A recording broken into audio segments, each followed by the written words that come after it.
I'm somebody that was actually a very loud kid. In the seventh grade, I was in a choir at school, and there's a situation that happened with the choir director. Long story short, what happened one day is I was singing, and she didn't like the way I was singing, and she stopped the music, and she turned directly to me in front of the entire choir, and she just yelled and said, "Terry Lee, you need to stop singing."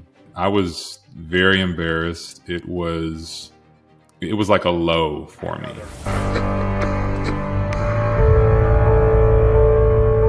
Hey everybody, welcome back to this. I'm your host, Shauna Griffiths, and as always, we are having a real talk with a real leader. Today's guest is someone who I have gotten to know only through stalking him on Instagram, and most recently started listening to his podcast. So welcome, Terrence Lee. It is awesome to have you. So this is the Introvert Leader edition of the podcast, folks. Awesome. Thank you so much for having me on. I'm very excited to be talking here today. Good. Thank you so much. So, as I mentioned, folks, Terrence is an author, podcast host, and content creator. If you're listening to this, you'll have to go to the Introvert Leader on IG, where you'll see all his great posts. You'll also see me commenting often. No, seriously, I always tell you all how I know my guests.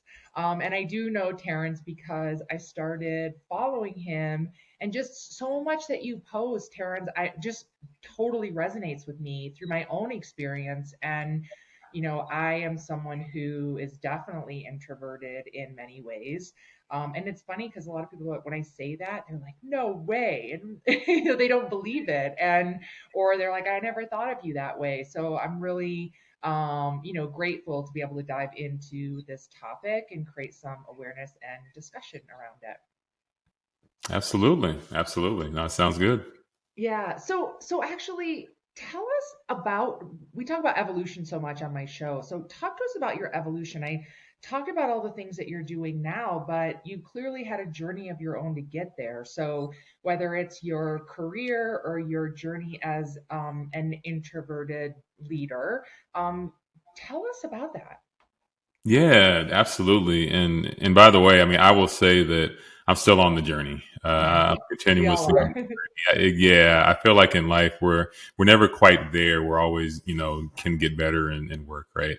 But yeah, I mean, so a little bit about my story. I mean, I think for me, it's easiest when I start from the beginning. So I'm somebody that was actually a very loud kid. I say that a lot. Like I tell people, I grew up moving around a lot. My dad took a lot of different positions in corporate America. He was an accountant. So, we would just move to different cities. I went to 6 different schools when I was younger. And I was just one of those kids because I think I was in new environments. I wanted to make new friends and I wanted to be noticed. And so, I would talk a lot and I would be the first one to raise my hand in class and all that kind of stuff. And that really changed when I was in the 7th grade. So, in the 7th grade, I was in a choir at school, and there's a situation that happened with the choir director where we just had a very contentious kind of relationship. It just never seemed like I could quite get the notes right when I was singing, and she would kind of call me out a lot and things like that. And long story short, what happened one day is I was singing, and she didn't like the way I was singing, and she stopped the music, and she turned directly to me in front of the entire choir, and she just yelled and said, "Terry Lee, you need to stop singing." And I actually lead off my book with this story. And she did that. And I was very embarrassed. It was like a low for me. I didn't realize it. When I look back on it now, I realize just how traumatic it was. And some people listening, they may just say, "Oh, well, not that big of a deal. I told you to stop singing." But for me at that time, like I loved to sing. Like singing, my mom was a choir director and I loved music. I loved writing music, writing poems, all of that. And something about her saying that just really shifted something in me. So after that day, I really went from being that like talkative kid to really going into a shell. I didn't raise my hand in class anymore. I didn't really talk up as much. I didn't speak up as much. I kind of began to really fall back. And then when I got to, just growing up and getting older, it continued. So I got to high school, kind of the same thing, college, the same thing. I wanted to be in like, different leadership roles, student government, things like that. But I just didn't feel like I could do it. I felt like something about me, I just, wasn't cut out for that. So anyway, fast forward, and I majored in engineering in school, ended up getting my first role as an engineer. And I got put in a situation where I was forced to do a presentation that I was terrified to do. I didn't want to do it. But the guy that was going to do it put in his 2-week notice. And I had been studying under him. So I ended up doing that presentation in front of some very smart people. And I was like terrified, but it actually went really well. And it caused a shift. It was kind of a pendulum swing, I would say, at that point. And I began to get some confidence. And so after that point, people started to say things like, Terrence, I can see leadership potential in you. To which I was like, who are you talking about? Me? Like, I'm the shy guy. I'm the quiet guy. Like, I don't see myself as a leader, because I thought leaders were like loud and outgoing. And that's how I view leaders as. So anyway, long story short, fast forward, I began to get leadership roles. I would get promoted in different positions and things. And so all of that to say, it's been a very interesting journey. And I looked up and I realized here a few years ago that there are probably other people that have introverted personalities that feel the same way that I felt. They feel like their personality is limiting them, or it's a bad thing, when in reality, it's not. It actually can be a good thing. And I learned how to use my introversion to my advantage. And so that's the reason for the Introvert Leader platform, the reason for what I do, because I just want to empower people with introverted personalities to realize there's nothing wrong with them. In fact, their introversion can be a superpower when it's used the right way. Yeah, absolutely. As you're saying it, I'm having my own sort of thoughts and flashbacks to people who they're in these positions of leadership that I was around during my journey. They were always so loud and always Yep. talking over people, Yep. and one of the things I've learned, and I feel really strongly about this, is that oftentimes a really effective leader is the person who is speaks last in a conversation, or as people are, it's going to the conversation and not being so domineering. And so for anybody who's listening, and to you, Terrence, because this is the first time we're talking, actually, I don't mean it that extroverts are bad and introverts are good, or vice versa.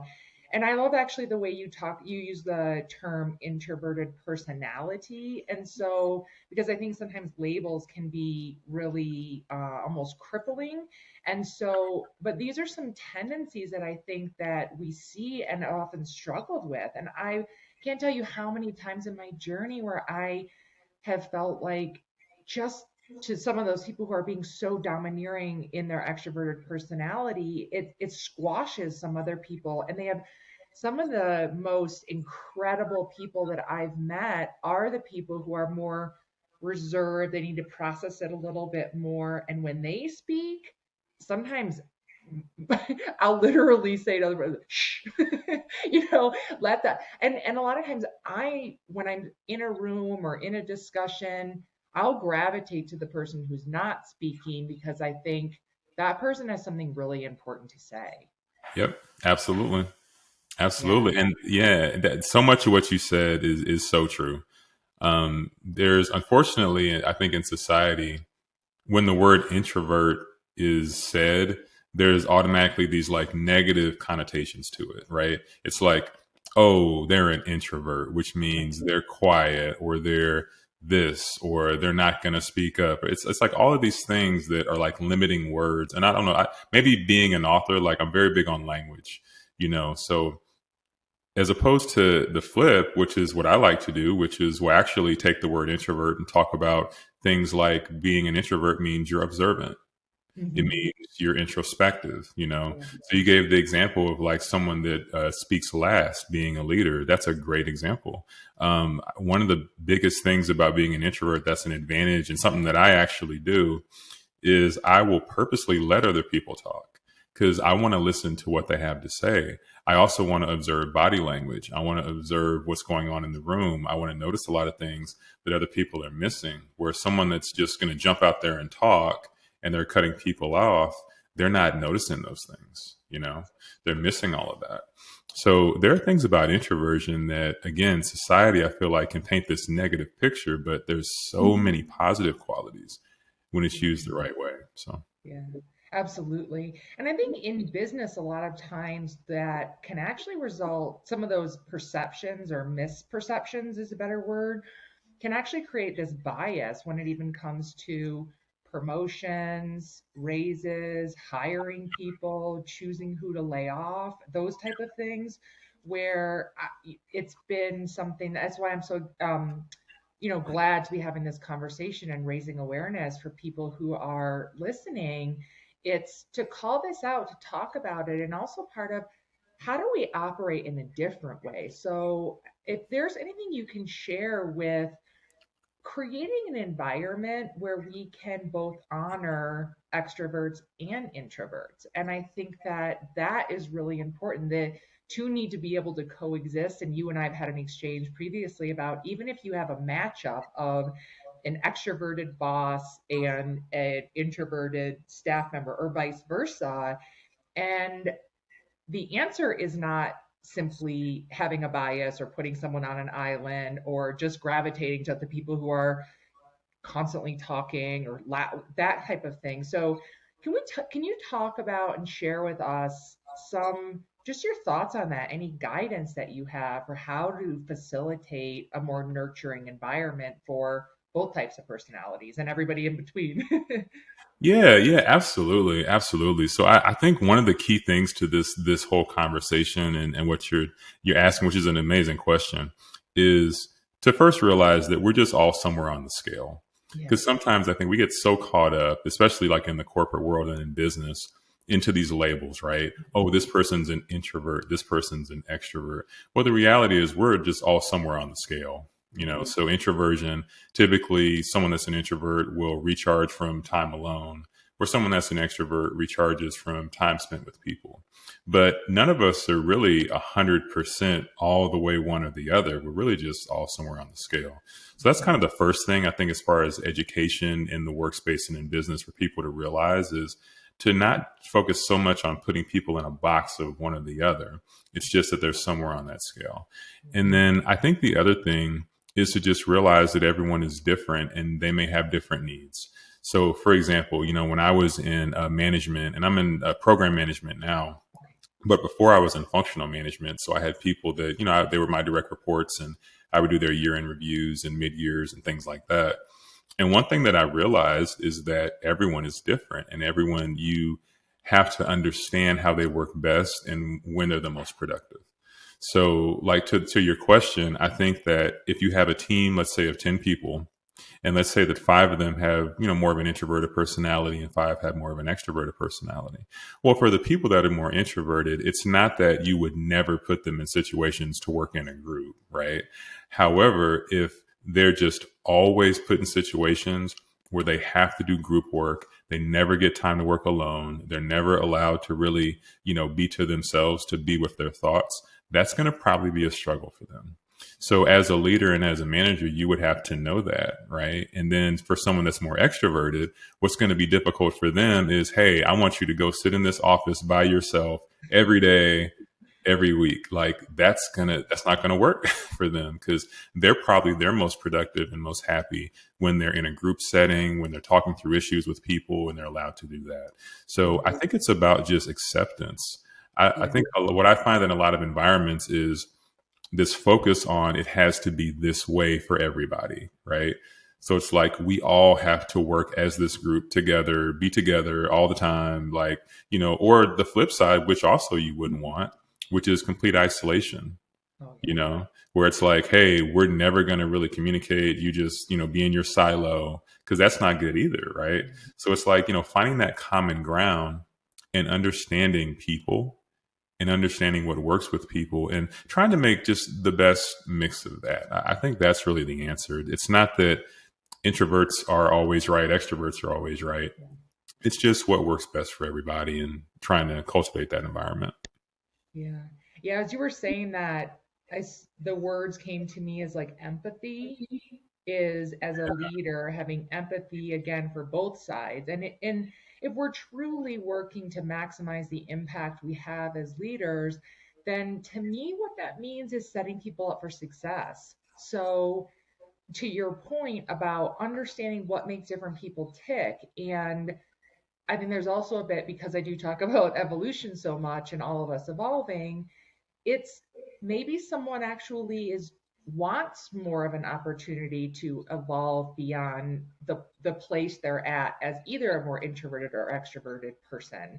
And so to your point about, it's great to put people in situations that are a little different, and but in doing so set them up for success in doing that. So I think Yeah. you bring up some really great points, and again, it's just what came to me was empathy and setting people up for success. Absolutely. Yeah. I mean, that's the key word, right? Is empathy. Yeah. It's really caring about people and paying attention to people. You know, Mhm. like a lot of times, I think in environments, especially depending on the industry, it can be very fast paced. There's a lot going on. People are driving for results, right? Trying to get things done. And I've seen at times in the past where the people aspect gets missed.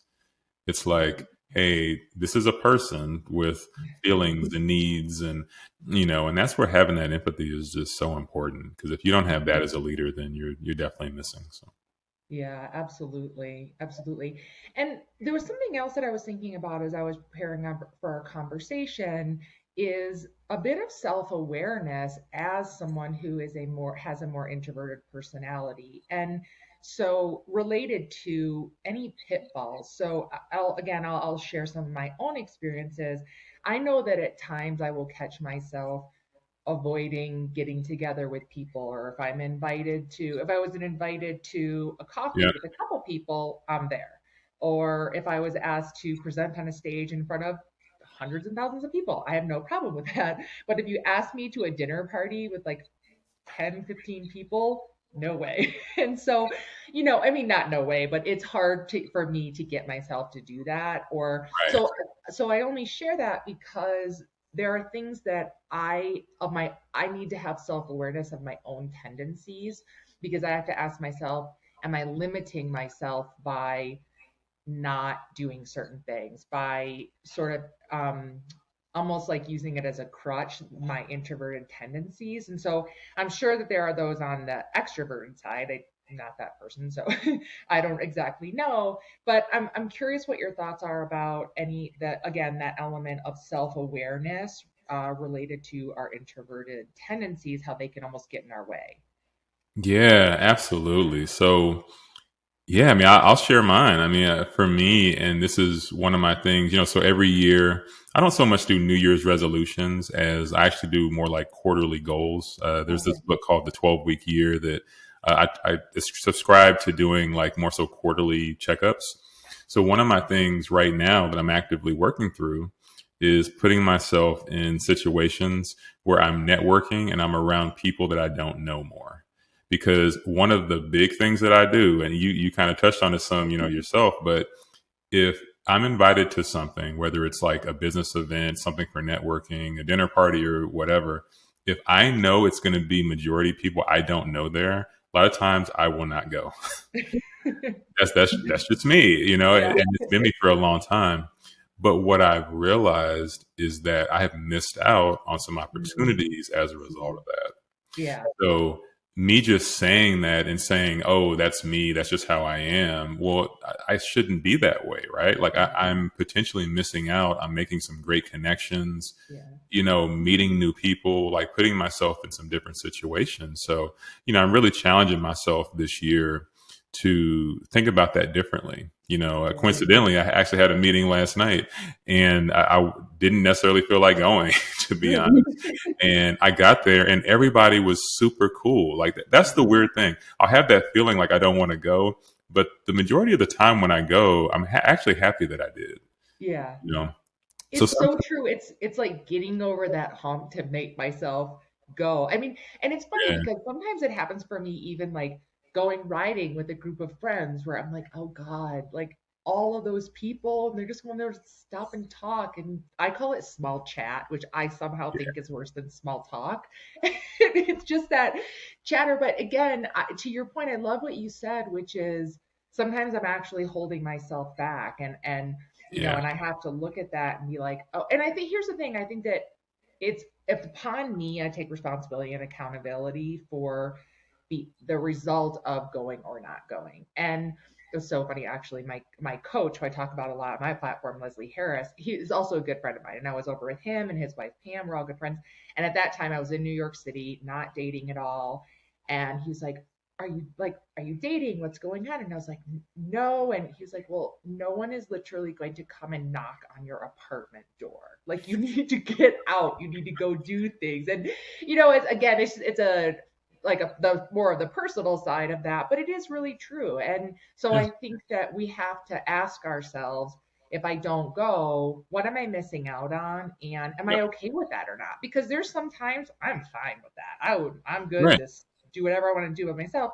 But there's other times where if there's a result, we have to understand what our role is in creating that result. And that's why I wanted to get your take on any pitfalls to it. Because like we both said, neither one side of the personality is better than the other. They're just very different. Yep.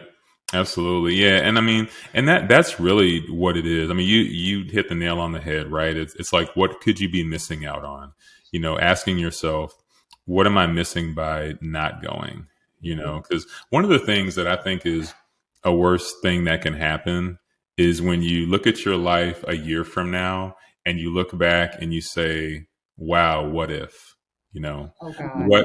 what if I had gone to this event? What if I had met this person? What if I had, like, we don't want that to happen. And I know that No. there have been times in my life where, if I'm being honest, that has happened. Like, Yeah.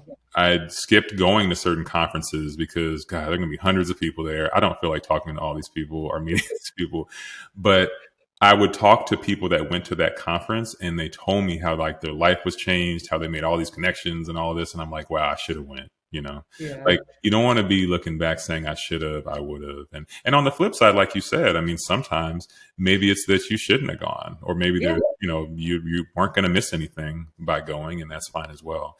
But we Yeah. definitely don't want to live with regrets. So, Yeah. Oh my God. Regret is the thing that I don't want to have in my life. So I yeah, usually, the way I live my life and make choices is because I don't want to have regrets, and yeah, it's actually, so as you were talking, I wasn't planning on going here, but it's kind of funny sometimes where I know, again, when I think about myself and different things I've gone to or conferences, sometimes it's been helpful for me to have, like, air quotes, a buddy. So we can go together. But at the same time, there's sometimes that I've caught myself using that person as a crutch. And so again, I think my point here is that I think it takes practice.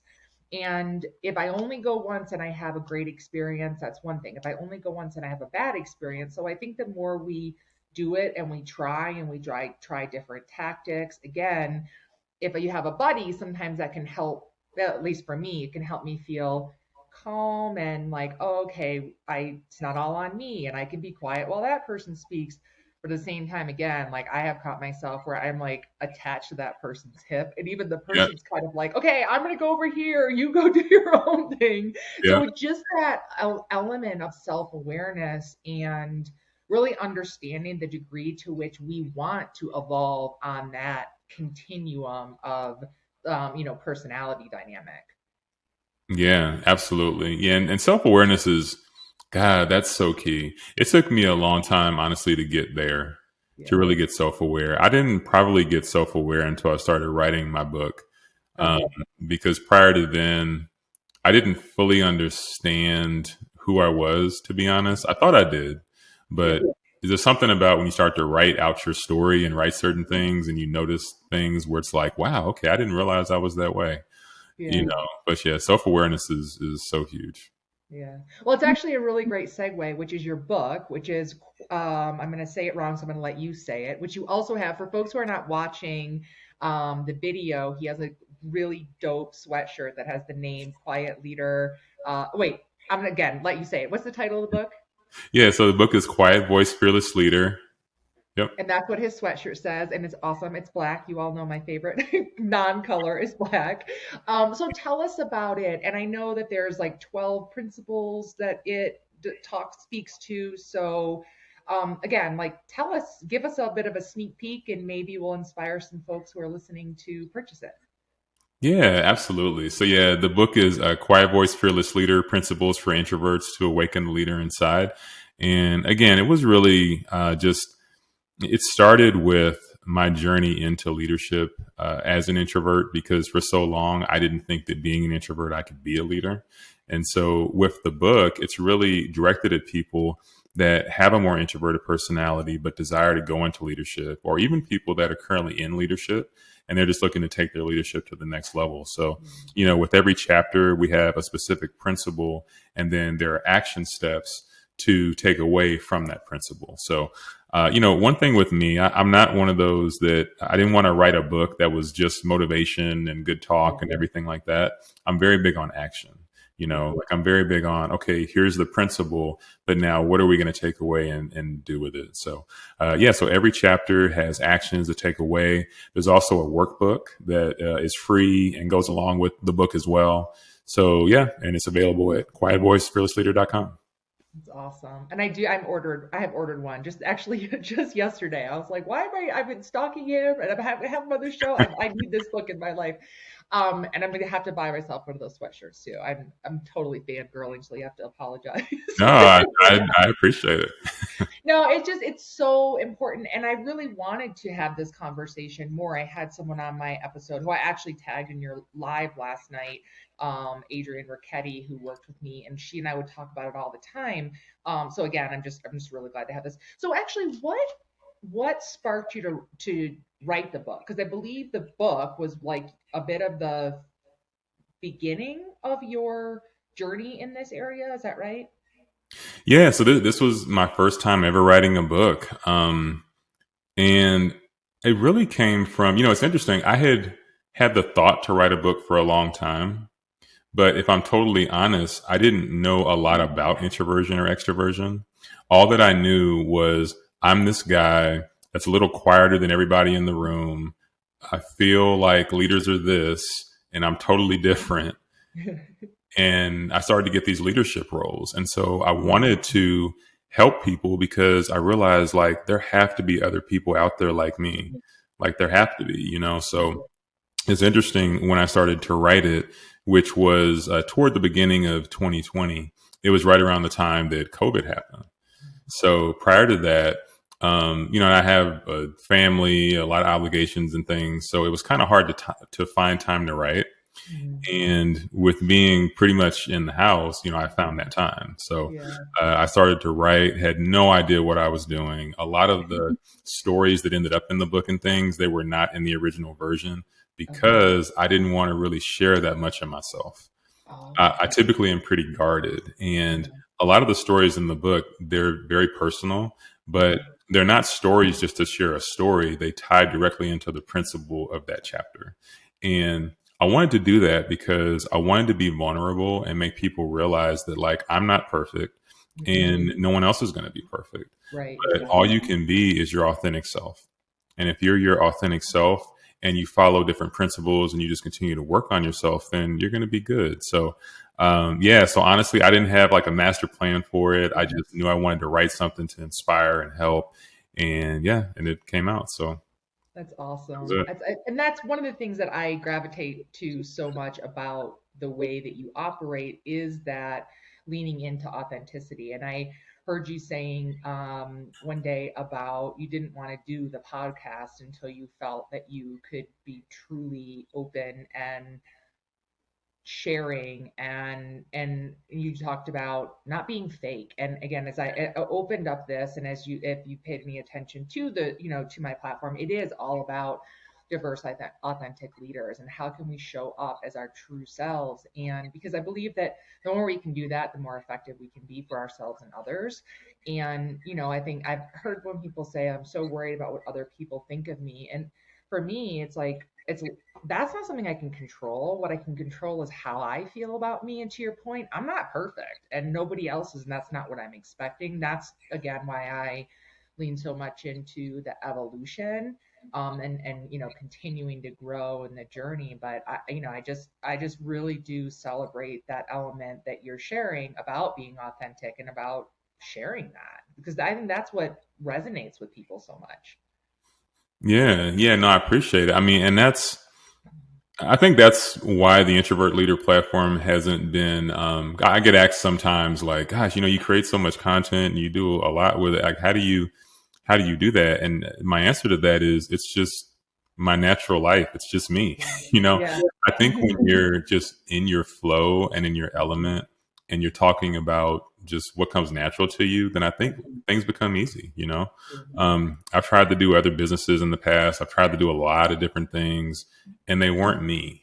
You know, so I didn't feel authentically myself. So, Mhm. anyone listening to this, it's like, if you feel comfortable, if you feel like whatever you're talking about or doing, you're like truly in flow when you're doing it, then that's probably something you should be doing. That's a key to show you that you're really operating at your best self. So. Absolutely, absolutely.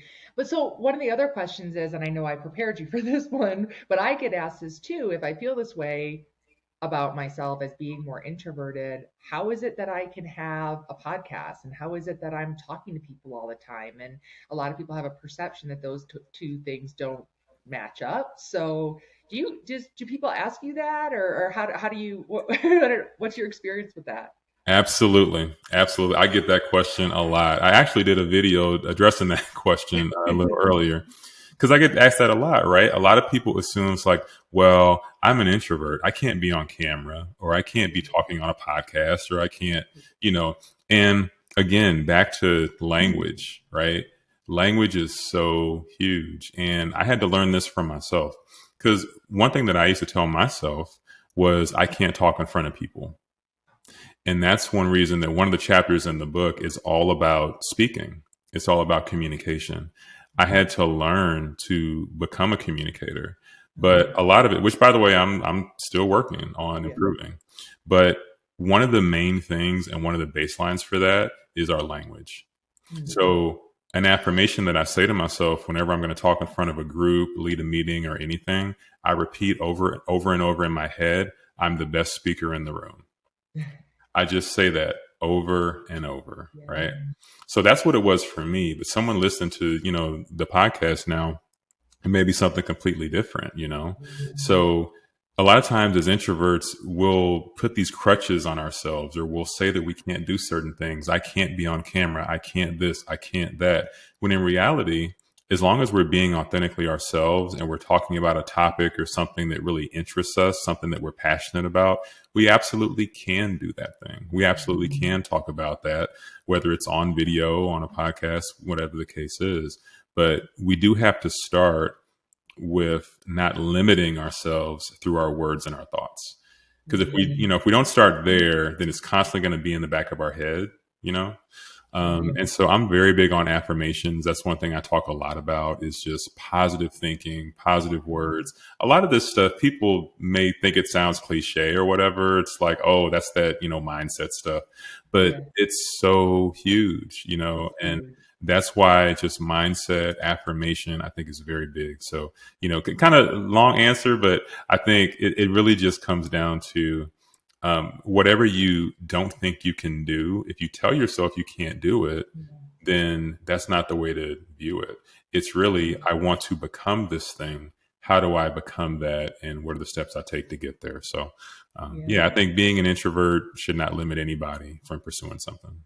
Yeah, it is really true, and something that I've talked a lot about is our like what we say to ourselves about ourselves is incredibly powerful. Yep. And to your point, it takes if we notice that it is a part of us that we want to evolve or evolve beyond, then what we say to ourselves about ourselves related to that makes a huge difference in how we can exist in that realm. And so I think there's also elements of part of again why it's so great that you're providing information and guidance and your various resources is so that sometimes there's also like tricks to it. Like I talked about with some, having a buddy sometimes can help as long as we don't have that become a crutch. If we're going to go to a setting, it's also whether we're on a podcast or we're talking to a group of people. Again, if I sit there and think about and worry about all the people in the audience and I'm scanning the room all that time.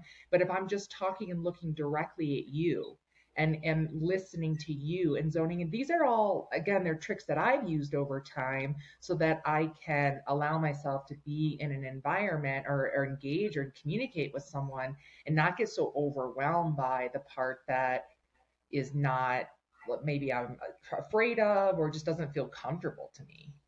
Right. Yeah, absolutely. Absolutely. Yeah. And you made a lot of good points there. I mean, that's uh, a really good trick to use, right? Is to focus in on a person when you're Yeah. speaking in front of people or talking. I like to like focus in on a friendly face, like Yeah. that one person that's kind of like nodding their head, like in agreement, or they're laughing or smiling.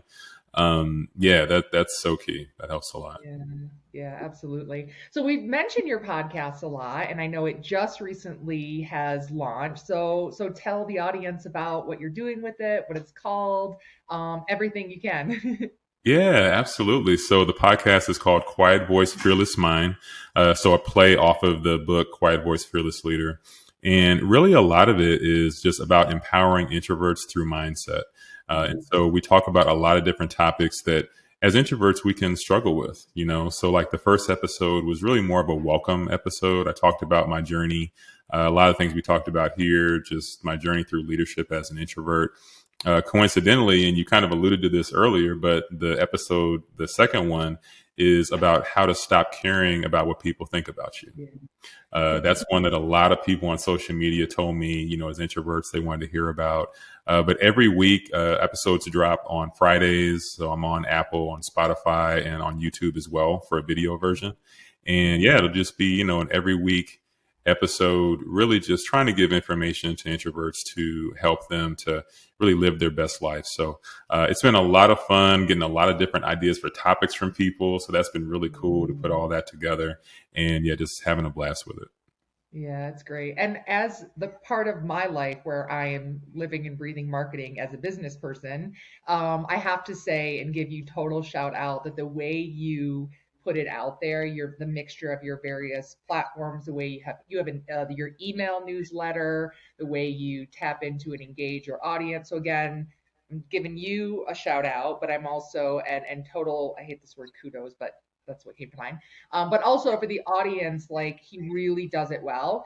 So I just really encourage everybody who's listening, if this is something of interest to you, or if you're a leader and this is interesting to you because you feel you're introverted, is one thing. But I think it's also something where if you're not, but you know that you're going to have some of your staff who are, I do think it's something that is really important as well. So again, I'm that's something that's come to me a lot in this conversation, that this is not a conversation for only people who feel introverted. I Yeah, believe. I right. and if we as leaders are looking to maximize the impact we have and to exercise that empathy, again, it's understanding the what makes different people tick, as we said earlier. So I highly encourage people to tap into this to any degree to put some more tools in your toolbox. Absolutely, I really appreciate that, and yeah, and it's like I said, it's been a lot of fun. And you said something very key too, that sometimes people will assume that my content is just for introverts. And while I focus, in that area and talk to introverts, I have a lot of extroverts that I talk to as well, and they'll reach out to me, they'll send messages, and they'll say that they enjoy the content too. Because like I said earlier, we're all just somewhere on the scale, right, of introversion and extroversion. So yeah, so I love my extroverts too. I don't have a bias or anything. So. Yeah, it is. It's so true. And again, like, we're all, as you just said, we're all somewhere on that continuum. And so just really having that self-awareness, I think is really important. So we've hit a lot of topics. And is there anything that you think we've not talked about that you want to hit? Any guidance you think that you want to extend to people? Yeah, yeah. So I think that, what I want to leave with, and I talk about this, but I'm very passionate about it, is for anyone listening or watching, if you feel like you have to be someone else, or if you feel like you have to be something else, or if you find yourself comparing yourself to other people, then I would tell you to lean more into who you already are, to not assume that the answer is outside of you, to not assume that the answer is to be something other than what you are. And this means so much to me because for so long, that's what I did. I would turn to a lot of different things other than just being myself to try to feel whole. And so if anyone's listening and, you feel that way, I would just encourage you to lean into you, whether you're an introvert, you're an extrovert, in between or whatever, lean into who you are and what you already are. Because a lot of the answers and a lot of what you need, it's already there. So don't assume that you have to be someone else. Don't assume that someone else has all the answers figured out. I mean, I don't have all the answers figured out. No, none of us do. But ultimately, if you're being authentic and you're leaning into who you are, then you're in a good space. So that's what I would say. Yeah, that's awesome. It's so true. And sometimes to your point about comparison, and sometimes it's like if we don't, we're like, oh well, I could never do that, or that person's better than me because of it. Again, I think that you talked about this earlier, and I just want to make sure that we're a bit of like putting a exclamation on it, which is comes without judgment. This is not one better than the other.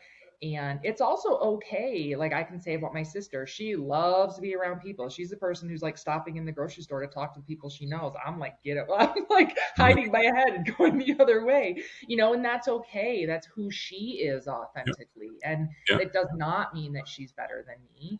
It just means that we're very different in Yeah. certain ways. And so, again, just to put an exclamation on it is being proud of who you are, and that with self-awareness, with empathy, and understanding that we're learning with and from each other on the journey is I think so important. Absolutely. Absolutely. Couldn't agree more.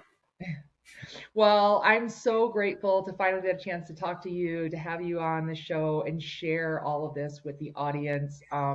Folks, again, I'll drop all this stuff when I post this, but definitely check out the book, the podcast. Get yourself hooked up with some gear, and definitely check out the Introverted Leader on IG. You'll see Terrence and me chatting. You'll see me popping in with comments a lot. So Terrence, thank you so much, and I hope you have an awesome day. Thank you so much. I hope you do as well. This was a lot of fun. Awesome. Thank you. Bye, everybody. Have a great day.